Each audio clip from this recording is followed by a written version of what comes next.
হযরত উম্মে হানি রাদিয়াল্লাহু তাআলা আনহা ওনার ঘরে উনি বিশ্রাম মুবারক নিচ্ছিলেন। সেখানে আসলেন, এসে দেখতেছেন আল্লাহ পাকের হাবিব ঘুমাচ্ছেন। হযরত জিবরিল আলাইহিস সালাম চিন্তা করলেন, আল্লাহ পাকের হাবিব ঘুমাচ্ছেন, আমি কিভাবে ডাকবো? এটা তো আদবের খিলাফ হয়ে যায়। কিভাবে ডাকবো?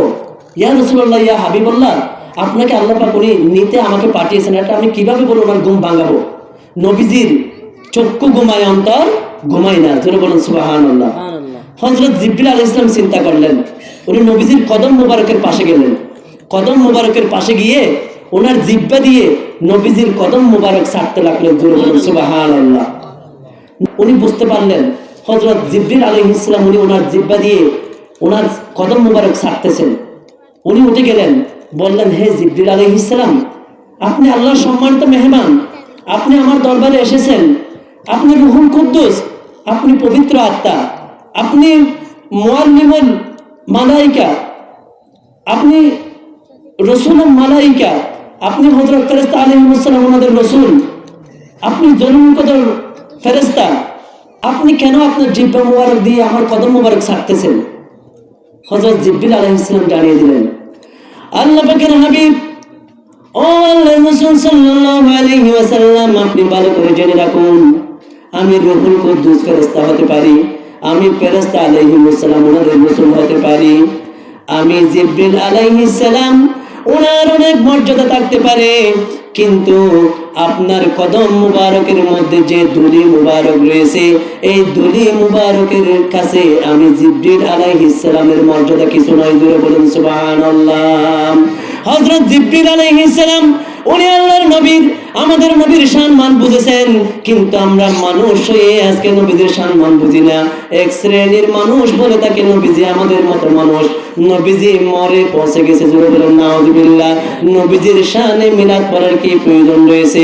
নবীজিকে দাঁড়িয়ে ইয়া নবী সালাম আলাইকা বলার কি প্রয়োজন রয়েছে? নবীজির শানে বেশি বেশি দুরূদ শরীফ পড়ার কি প্রয়োজন রয়েছে? নবীজির সম্মান নিয়ে আলোচনা করার কি রয়েছে? এমন কথা বলে কি বলে না? অনেকেই বলে। আর জিবরিল আলাইহিস সালাম বললেন, ইয়া রাসূলুল্লাহ, ইয়া হাবিবাল্লাহ সাল্লাল্লাহু আলাইহি ওয়াসাল্লাম, আপনার কদম মুবারকে যে দুলি মুবারক আছে, সেই দুলি মুবারকের মর্যাদা আমি জিবরিল আলাইহিস সালাম ওনার থেকে অনেক বেশি। জোরে বলুন সুবহানাল্লাহ। আমরা কি জিবরিল আলাইহিস সালাম ওনার কথা শুনবো নাকি কাঠ মোল্লাদের কথা শুনবো? বলুন, জিবরিল আলাইহিস সালাম ওনার কথা আমরা শুনবো। ওনার কথা যদি আমরা শুনি তাহলে আমরা নবীজির সন্তুষ্টি লাভ করব। জোরে বলুন সুবহানাল্লাহ।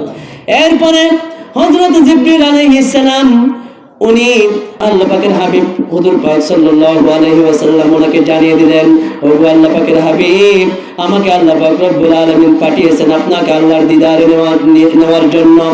হযরত ফেরেশতা আলাইহিস সালাম ওনারা একটি চাদর মুবারক নিয়ে আসলেন, যায় নামাজের মতো সবুজ রঙের একটি চাদর এসে গেল আল্লাহর হাবিবের কাছে। ওই চাদর মুবারকের উপরে আল্লাহ পাকের হাবিব উঠে বসলেন। হযরত ফেরেশতা আলাইহিস সালাম ওনারা নবীজির কলব মুবারক, ওনার সিনা মুবারক সাফ করলেন, যেটাকে ওপেন হার্ট সার্জারি বলা হয়। আল্লাহ পাকের হাবিব হুজুর পাক সাল্লাল্লাহু আলাইহি ওয়াসাল্লাম ওনার সারবার সিনা মুবারক সাফ হয়েছে। জোরে বলুন সুবহানাল্লাহ। একবার ছোটবেলায় কিশোর বয়সে, আর একবার মেরাজ শরীফের রাত্রিতে, আর একবার যখন হেরা গুহার মধ্যে প্রথম নবীজির প্রতি ওহী নাযিল হয়, ওই দিন আল্লাহ পাকের হাবিবের কাছে মোট সারবার সিনা মুবারক সাফ হয়েছে। জোরে বলুন সুবহানাল্লাহ। একটা স্বর্ণের প্লেট আনা হলো, স্বর্ণের প্লেটের মধ্যে জমজম কূপের পানি আনা হলো। ওই জমজম কূপের পানি দিয়ে নবীজির কলব মুবারক সুন্দর করে পরিষ্কার করে আবার নবীজির বডির ভিতরে ঢুকিয়ে দেওয়া হলো। জোরে বলুন সুবহানাল্লাহ। আপনারা দেখবেন এখানে যখন অপারেশন করা হয়, অপারেশন করার জন্য যে সমস্ত ডাক্তাররা আসেন তারা সবাই একটি সবুজ রঙের কাপড় পরেন মাথায়, গায়ে একটি সবুজ রঙের কাপড় থাকে, মুখ দেখা থাকে, ঠিক কিনা?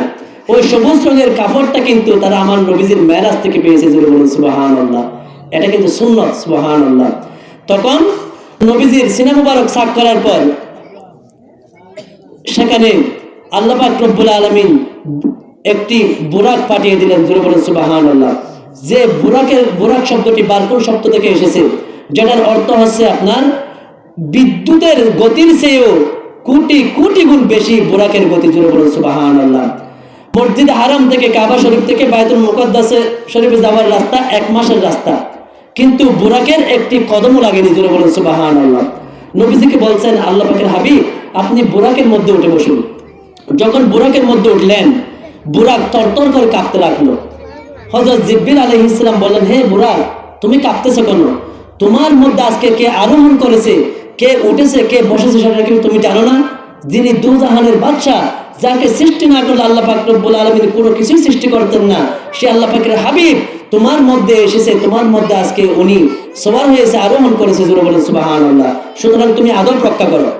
বুরাক বলতেছে, ও হযরত জিবরিল আলাইহিস সালাম, আপনাকে বলতে হবে না, আমি আল্লাহর হাবিবের সম্মান বুঝি, আর বোঝার কারণে আমি কাঁপতেছি। ও গো আল্লাহর রাসূল, আমি আপনার কাছ থেকে একটি দরখাস্ত পূরণ করে নিতে চাই, আপনার কাছে একটি দরখাস্ত রাখতে চাই। আমি কিছুক্ষণ মাত্র আপনাকে বহন করব, এই কিছুক্ষণ আপনাকে বহন করে আমি তৃপ্ত হব না, আমার স্বাদ মিটবে না।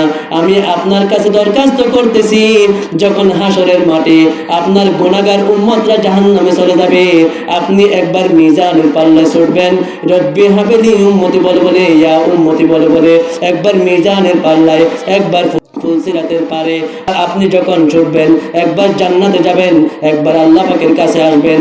ওই কঠিন ময়দানে আমি বুরাক যেন আপনার গুনাহগার উম্মতকে জাহান্নামে ঢুকে ঢুকে যেন আমি জান্নাতে নিয়ে যেতে পারি, সেই দরখাস্ত করতেছি, আপনি কবুল করুন। আল্লাহ পাকের হাবিব আপনার আমার দয়াল নবীজি উনি বললেন, ও বুরাক, আমি নিজে তো 63 বছর হায়াত মুবারকে আমার উম্মতের পাগল ছিলাম। 63 বছর হায়াত মুবারক আমি কান্না করেছি আমার উম্মতের জন্য। আমি যখন জন্ম নিয়েছি সিজদারত অবস্থায় বলেছি, রব্বি হাবিলি উম্মতি, আমার উম্মত উম্মত বলে আমি কেঁদেছি। আবার যখন আমি আল্লাহর দিদারে চলে যাব, তখন আমি রব্বি হাবিলি উম্মতি, আল্লাহ পাক আমার উম্মতের কি হবে কি হবে কি হবে বলে বলে আমি উম্মতের জন্য কেঁদেছি। আমার জন্মের সময় কেঁদেছি, 63 বছর হায়াত মুবারকে কেঁদেছি, আমার বিশাল শরীরের সময় কেঁদেছি, আমি উম্মতের জন্য। তুমি বুরাক যখন দরখাস্ত করেছ, আমি আল্লাহর হাবিব আমি কবুল করেছি, তোমাকে হাসরের মাঠে সেই অধিকার দেওয়া হবে।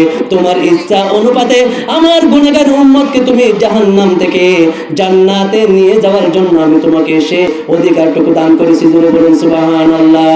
বুরাক শান্ত হয়ে গেল, শান্ত হয়ে নবীজিকে নিয়ে বাইতুল মুকাদ্দাস শরীফে চলে গেলেন। বাইতুল মুকাদ্দাস শরীফে গিয়ে দেখতে পেলেন লক্ষ লক্ষ মানুষের জামাত হয়ে গেছে। জোরে বলুন সুবহানাল্লাহ। হযরত ফেরেশতা আলাইহিস সালাম ওনারা এসেছেন 1,24,000 মতান্তরে 2,24,000 সমস্ত নবী রাসূল আলাইহিস সালাম ওই দিন ওখানে এসেছেন। কিন্তু বাইতুল মুকাদ্দাস শরীফ কিন্তু এত বড় ছিল না। আল্লাহ পাক রব্বুল আলামিন কুদরতি ভাবে বাইতুল মুকাদ্দাস শরীফকে বড় করে দিলেন। লক্ষ কোটি ফেরেশতা আলাইহিস সালাম এবং নবীজি সমস্ত নবী রাসূলগণ ছিলেন। তখন সবাই চিন্তা করতে লাগলো, আজকের নামাজের ইমামতি কে করবেন? এত বড় জামাত, এই জামাতের ইমামতি কে করবেন? সবাই চিন্তিত হয়ে গেল। হযরত জিবরিল আলাইহিস সালাম জানিয়ে দিলেন, ওগো আল্লাহর হাবিব, আপনি চিন্তিত হবেন না, পেরেশান হবেন না। আপনি কেন চিন্তা করছেন?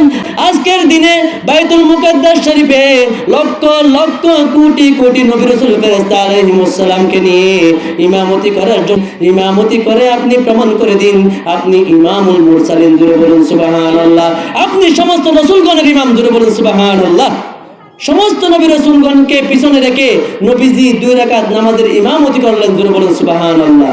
এজন্য ওনার একটি লকব মুবারক আছে ইমামুল মুরসালিন, সমস্ত রাসূলগণের ইমাম। জোরে বলুন সুবহানাল্লাহ।